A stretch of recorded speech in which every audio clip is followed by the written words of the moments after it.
Ya, kita masuk ke episode 8. Di episode 7 kemarin kita bahas banyak tentang kasus Supriyani, lalu kasus Supena, Nyoman Sukena, ya, lalu dengan kesimpulan bahwa mafia hukum peradilan itu bisa terjadi di mana-mana. Lalu dengan contoh tadi yang kasus manajer koperasi.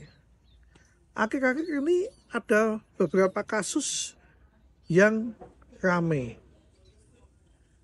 Misalnya kasus tentang Supriyani, guru honorer, ini menjadi rame. Ya, kasus terus berjalan. Bahkan ada upaya perdamaian yang diprakarsai oleh pejabat setempat. Ya. Tapi kemudian dicabut. Ada running text di televisi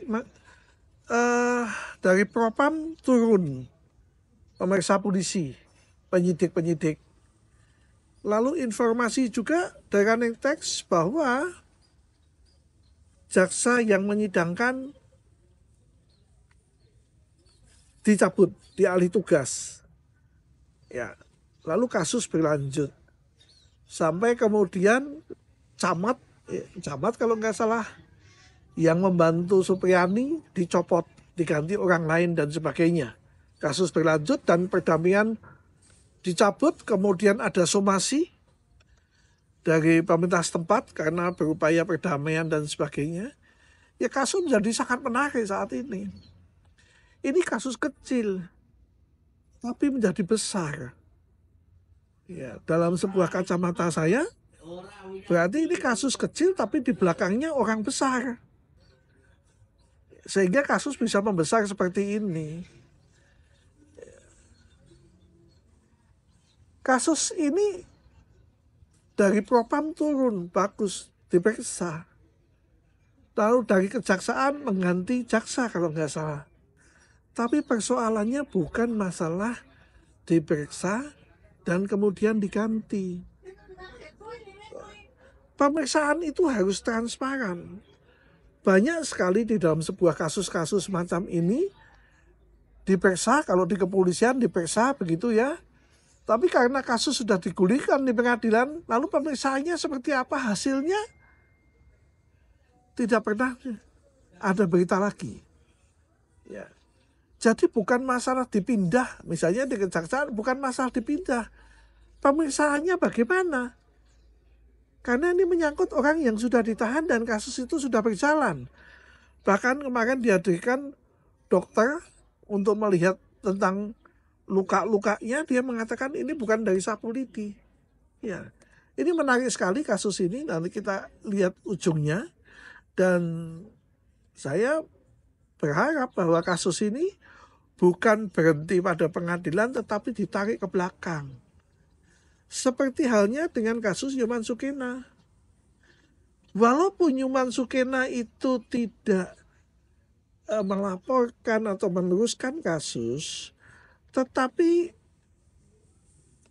sudah layak bahwa kejaksaan harus memeriksa jaksanya. Ya. Saya pernah suatu ketika saya melaporkan minta perlindungan hukum klien saya ke Komisi Kejaksaan. Lalu Komisi Kejaksaan mengatakan bahwa kasus sudah di pengadilan, tidak akan campur intervensi dalam kasus. Bukan itu. Bukan masalah intervensi, tapi mengapa terjadi pelanggaran SOP. Itu yang lebih penting, bukan kemudian dilihat kasus sudah berjalan, biarkan sidang berjalan. Tetapi kalau terjadi pelanggaran SOP, maka yang terlibat di situ harus terkena sanksi, dan itu transparan. Ya, seperti kasus yang ramai juga, yaitu kemarin saya singgung tentang Ronald Tanur. Ya, dakwaannya adalah pembunuhan dan penganiayaan yang mengakibatkan orang meninggal. Itu kalau nggak salah 7 tahun. Ya, kalau pembunuhan lebih ya. Lalu diputus bebas sehingga berlanjut ke Mahkamah Agung dan diputus penganiayaan yang mengakibatkan orang meninggal. Putusannya 5 tahun. Suatu ketika saya baca dengan teks, kejaksaan mengatakan kecewa kenapa diputus 5 tahun.